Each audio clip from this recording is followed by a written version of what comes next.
the couch has become the only place where therapists and people who deliver services know how to create value.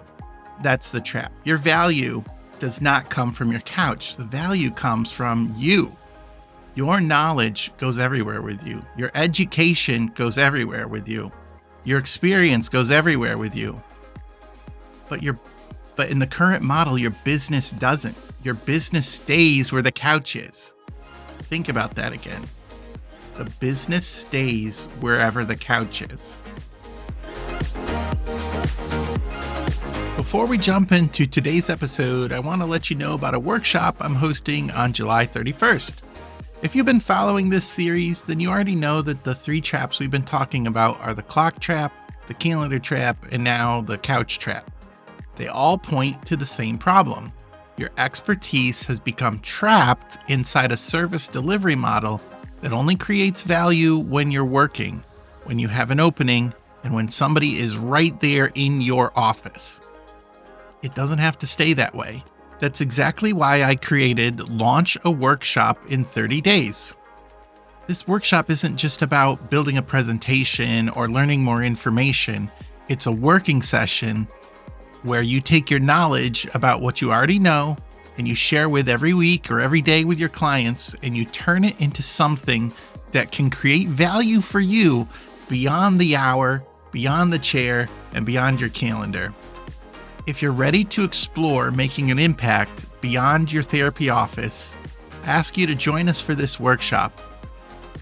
You'll find all the details and registration information in the show notes. Now let's talk about the third trap, the couch trap. Welcome back. Over the last couple episodes, we've been exploring the 3 hidden constraints built into the traditional therapy service delivery model. In episode 167, we talked about the clock trap. The clock trap is the idea that many therapists build a business that only creates income when they're working.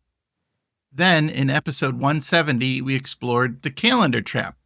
That's how being fully booked can take ownership of your future. Today, we're finishing up the series with what I believe is the third trap, the couch trap. Before I go any further, I want to make something really clear. This isn't an episode talking about how therapy is broken, how therapists are broken, and how it's a bad service delivery model. It's not. In fact, I've benefited from therapists. I know many people who have benefited from therapists. Real healing happens in the therapy room every day. It's very needed, very important. In that room, people get to tell the truth. They get to gain insight. They get to work through their grief, their depression, their anxiety, their relationships. Lives change in the therapy room. The couch, the therapy couch, matters. This isn't an episode about replacing therapy or changing your whole business model, but it is taking a closer look at how the therapy services are delivered. For example, years ago, I worked at a Children's Day Hospital program, and during the school year, we were super busy, extremely busy. We had a long waiting list, months-long waiting list sometimes. The programs were full. The business was bringing in lots of income. We were helping a lot of people. The referrals kept coming in. Everything looked great during that period of time. But then when the summer arrived, everything just dried up. Almost overnight, the waiting list disappeared. Referrals stopped coming in. The services were still there. The therapists were there. The support staff was there. The building was there. The rent had to be paid. The utilities had to be paid. All of the expenses of staying open stayed the same. But because there were fewer people showing up, it was difficult to maintain the same operating structure. Now, did the need for mental health services disappear just because it was the summer? No. Families were still struggling. Children were still struggling. The therapists, with their wonderful help and wisdom, was still there. The only thing that changed was this. The service model depended on people showing up. They depended on people being in the couch, as I'm phrasing it here. If they didn't show up, they couldn't get help. We were still there. We were still paying the money to keep the lights on and to pay the staff. But if they weren't there, they couldn't get the help. And really that problem stayed with me for many years. Like how I called it like the accordion problem. You couldn't shrink and grow the program depending on the season of the year, or it was very difficult. You had to like lay off staff or send them to other places, but that's a whole nother problem. Maybe at the time I thought maybe it was a referral problem. Maybe it was getting, during the school year, the referral sources were the school therapists and the school systems. We'd need to develop other referral systems. Maybe it was marketing. Maybe we needed different relationships with different providers. But as I continue to think about this issue and the problem, I think the issue was just much deeper. The ability to help people depended on a perfect alignment of the right people being in the right place at the right time. And then there's some other rights with the right insurance, with the right transportation, just all those things. All these things had to line up for services to be delivered. And if the people were available, like the therapists were available, but the clients didn't show, then the whole business model deteriorated. And maybe you felt that in your own career, where you feel like if somebody isn't in that chair, if you're not filling up those schedules, then you have this pressure in you, like something is wrong with you, like there's something wrong with you. But I don't think there's something wrong with you. I just think it's the service model delivery, the delivery of services traps you into believing that the only way you have value, the only way that you can create income at all is just if there's somebody sitting on that couch in front of you. And I just call that the couch trap. So what exactly is the couch trap? Let me start by telling you what it isn't. The couch isn't the problem. In fact, I stated that in the beginning. The couch represents the best work that you do. For many therapists, that is their main way that they add value. The issue is when that's the only model of adding value. There's a huge limitation when you have to have all those things that we talked about before, the client, the location, you have to be there, the insurance, the time of day, all those things have to line up for any value to be transmitted, with the client getting value from your wisdom and you getting compensated for your wisdom. The problem is the service model delivery. Because whether you work in a hospital, a community agency, your own office, we've all inherited the same basic service model. Somebody needs help, they schedule an appointment. They schedule the appointment, they come to the office. They come to the office, we help them. They leave, they get the value, we get paid. There's really nothing wrong with that model, and it's helped millions of people for many years, decades and decades. But it's built on the assumption is the only place that we can create value and receive value is where we physically have the couch. It's physically locked down to one place. Just think about this for a second. If you leave for vacation and your couch doesn't come with you, your business slows down. If you're sick, you don't go to your office, your business slows down. That's where the couch is. If you move to another part of the state, or probably to a different state, or another part of a country, or another country, your business doesn't move with you. It's actually locked down, relatively locked down to where your couch is. You can't move that with you. You have to start over. Why? Because the service model, the delivery of the service model is tied to that location. That's the trap. It's tied to where your couch is. It's not because the couch is bad. It's not because you're not doing work, but the couch has become the only place where therapists and people who deliver services know how to create value. That's the trap. Your value does not come from your couch. The value comes from you. Your knowledge goes everywhere with you. Your education goes everywhere with you. Your experience goes everywhere with you. But in the current model, your business doesn't. Your business stays where the couch is. Think about that again. The business stays wherever the couch is. I don't want people to get less therapy, to get less help, to get less support. I'm actually fighting for people to get more support, more help, and reduce the barriers of receiving the wisdom that therapists and coaches and people in the helping services can provide. One of the main things that limits us is just the physical location, having to be in the same place at the same time.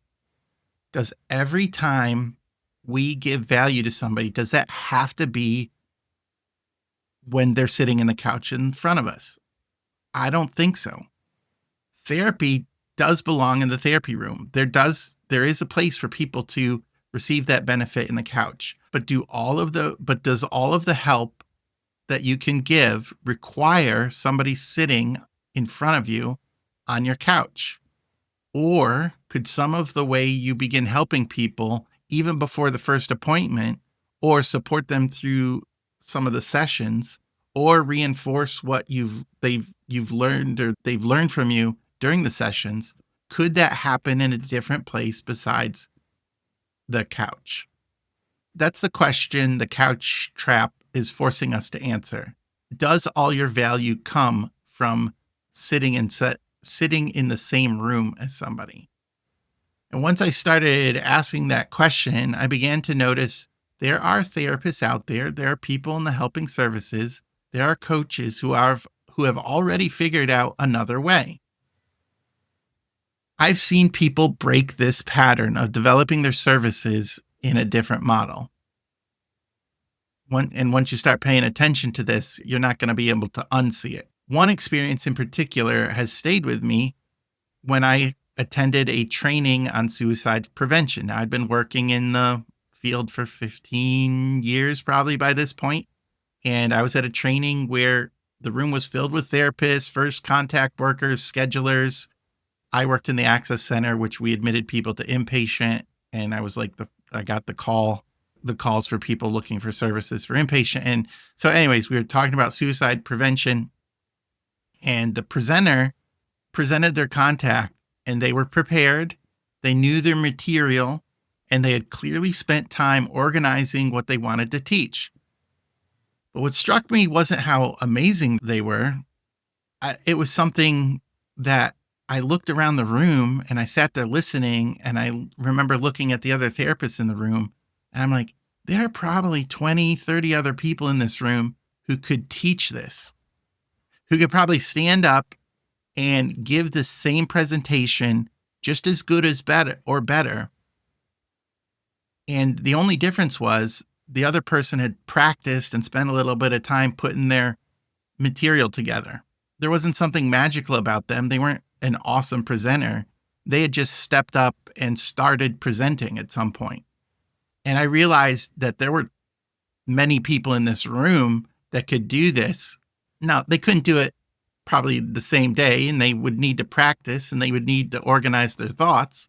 But with a little bit of coaching, a little bit of polishing, a little bit of staging and steps, and a willingness to just step out of their comfort zone, they could absolutely do it. And something just clicked. The difference wasn't the presenter knew something that nobody else knew, and that they had some secret sauce or special talent or ability. It wasn't the speech gods gave them this speech gift. It was that they took action. They decided that they were going to start presenting on this topic, and they knew a lot about it, and they did it.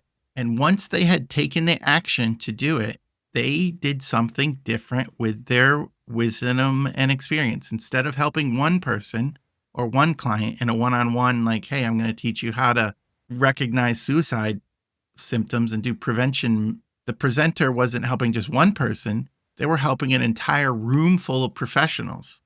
And those professionals were taking notes, asking questions, and learning together. I got to believe that in that room, there was probably 100 people. There were probably 80 different topics that those therapists could start teaching on with just a little bit of encouragement, with a little bit of push, with a little bit of framework. They could take their knowledge and not do something new, but do what they were already good at and already an expert at, and just deliver it in a different model. It got me to ponder how many therapists have knowledge just as valuable that people really need to have, that people are hurting for, but it never leaves the one-on-one therapy room. It never leaves the room with the couch. And it doesn't leave because these therapists aren't capable and they aren't a master at their craft. It's just they haven't thought about the different model of service delivery. They've been taught one model that keeps them locked to the couch, and that's all they know. And I started noticing the simple things that therapists teach every day that to them seems mundane and rote that many people have no idea how to do. They explain anxiety. They explain the effect of trauma. They explain communication skills. They do grounding techniques. They help their clients understand how their mind works. The things that are quote unquote easy for therapists and just assume knowledge are actually amazing insights for the general population. And I'm a dreamer, and it got me dreaming, what if therapists who are already experts in these things could start reaching people with their information, even if they never walked into the therapy office? There's such a great need for therapists and great therapy teaching. Maybe the value therapists create doesn't have to stop at the couch. Maybe the couch is where therapy happens, but it doesn't have to be the only place where the amazing knowledge our therapists have create values. And that idea stayed with me for years. Then one day, while scrolling through Facebook, I saw something that kind of brought all these ideas together. After that training, a couple years later, I was scrolling through Facebook and I came across a post by a therapist that I followed. It wasn't an advertisement. It wasn't trying to sell anything. It was just a therapist sharing their thoughts about a topic that she cared deeply about. And as I read it, I found myself just stopping and thinking, oh, this is really good. That's a great point. I never thought about it that way. Oh, this is very helpful. It's just an insightful way. And it went on and on for several paragraphs. Now, it wasn't long. It wasn't complicated. It was just a therapist sharing her ideas about what she knew and putting it into words that could help other people. And then I had one of those moments where something clicked. And I remember, if a therapist can write a post like this that is super helpful, just kind of off the cuff, it felt like it was kind of off the cuff, but super helpful, and just a knowledge dump and a helpful opinion dump. What could happen if somebody like her intentionally built an idea and built a program on it? What if that idea became a workshop or a webinar or a guide, a handout or a pamphlet that somebody could download, or maybe even an online course or coaching program? I started thinking about service delivery, and man, this is just another way to help people, not instead of therapy, not replacing therapy, but alongside therapy, alongside the support that's already done. This therapist with her Facebook post was creating value for other people without anybody sitting in front of the couch. And that's what made me realize something, that most therapists don't struggle because they don't have enough knowledge. They struggle with the business model because they don't recognize how much knowledge they already share. After reading the Facebook post and thinking about the value it added and how it looked effortless to me on how she created it and the value it did, maybe many therapists need to recognize it's not that they need to create something new. It's a new model of delivering something that's already there. I'm not suggesting that every therapist should go out and create online courses or webinars or workshops right now. That's not the point. I actually do believe that most therapists have a course or workshop in them, but that's besides the point. That's not what I'm asking you to do right now. If you start asking the question, is there another way to deliver the value that I have, that I tell people every day, that I give handouts every day, I share the same process every day, people get great results from that?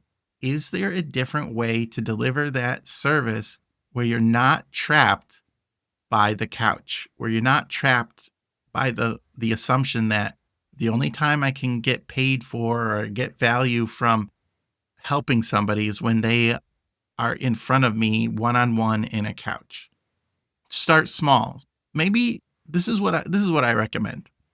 Like that one therapist who shared their opinion on a topic that was very helpful, why don't you write a Facebook post or a LinkedIn post, or if you're comfortable, do a YouTube video. Share one idea, one observation, one misconception, one tip, something that I wish people would understand this about relationships. I wish people would understand this about trauma. Make that into a post, make it into a small video, and pay attention. Do people comment? Do people post? Do people ask questions? Do they share it with somebody else?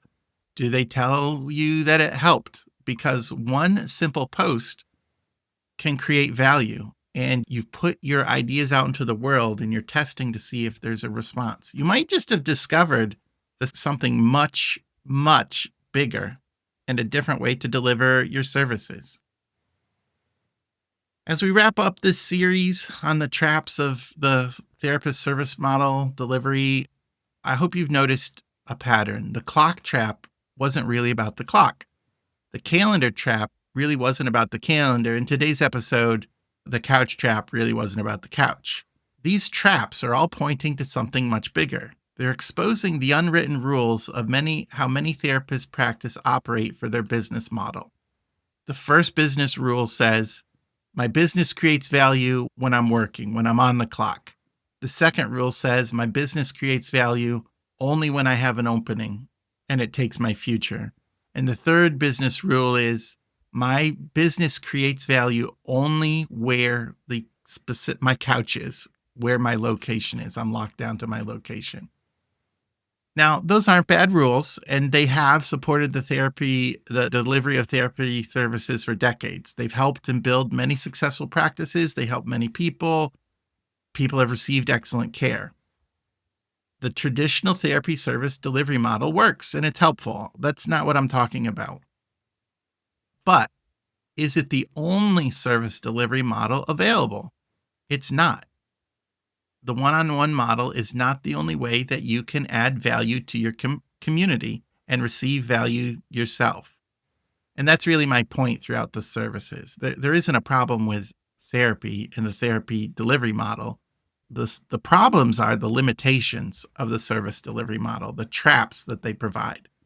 You don't have to stop doing therapy. You don't have to stop seeing clients, and you don't have to choose between helping people and building something different. I'm simply giving you permission to ask a new question. Is there a part of what I already know that could create value beyond the couch? Maybe that's a worksheet. Maybe it's a guide. Maybe it's a workshop. Maybe it's a webinar. Maybe someday it's an online course or coaching program. Maybe it's just a simple Facebook post with an opinion about something that you care deeply about. I want you to think about starting small. This week, the challenge for you to put your mission in motion is to write one thoughtful Facebook post or LinkedIn post. Share one idea, something that you believe deeply in, something everybody should know this about trauma. Everybody should know this about anxiety. Everybody should know this about relationships. Or pick another starter, but that's just something easy to do. Pick a misconception. What's one misconception about trauma? What's one thing you wish everybody understood? Write that one piece of advice and then pay attention. See if people respond, if they ask questions, if they tell you it helped. If you get some reaction, don't ignore it, because you could have just discovered the something that is so much bigger, just another way to develop and deliver your help. And if you're looking for help figuring out what your next big thing could be, I'd love to invite you to join me on July 31st for my upcoming workshop. We'll work through how to identify the knowledge that you already have, organize it into resources that generally help people, and begin thinking differently about how your experience can create value beyond the therapy room. It's going to teach you on how to take your idea, one simple idea, and turn it into a half-day workshop, and you'll be able to charge people for that. For now, just write your Facebook post and see if you get some response, and then that might be the idea you bring to the workshop. Anyways, you'll find those resources and the registration link in the show notes. And if this episode is the first one that you've listened about the 3 traps, I'd encourage you to go back and listen to episode 167 and 170. Those are the other 2 traps. Together, they'll explore what I believe are the 3 hidden constraints, the 3 hidden expectations that are built into the traditional therapy service delivery model: the clock trap, the calendar trap, and the couch trap. Thank you for spending time with me today. Until next time, keep doing the important work. Real healing happens in the therapy room. And if you're looking for different ways to deliver your therapy services, I encourage you to put out some of those ideas so that you can continue to keep putting your mission in motion. We'll see you next time.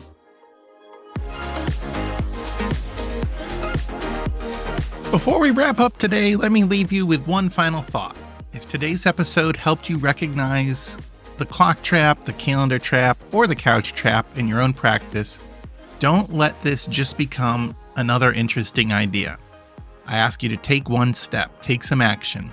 If you're ready to begin creating value beyond the therapy room, beyond those traps, I want to invite you to join me for my Launch a Workshop in 30 Days workshop. It's going to be on July 31st. It's specifically designed to help therapists who want to take whatever they're already teaching, what they're already good at, and turn it into a workshop that can help more people without having to build a full online course and without having to add more spaces in your calendar. You'll find all the details in the registration link in the show notes. If you're facing other business bottlenecks, I recommend you check out scalingtherapistservices.com. Remember, you don't have to build and scale your business all yourself. I encourage you to visit scalingtherapistservices.com. You'll find professionals like Humor Speaks, RevKey, The Practice Collab, Arc Integrated, Therasas CRM, Guest Compliance Consulting, Private Practice Elevation, Freedom Business Solutions, Bosco, Profit Comes First, River Street Studios, Wealth and Worth Within, Therapy Flow, and of course, Course Creation Studio. These are businesses that have taken their ideas, put them into action, and now they're helping other therapists and other providers break through their business bottlenecks. And thank you for the pro sponsors for sponsoring the show. To learn more about these services and providers, visit scalingtherapistservices.com so that they can help you put your mission in motion.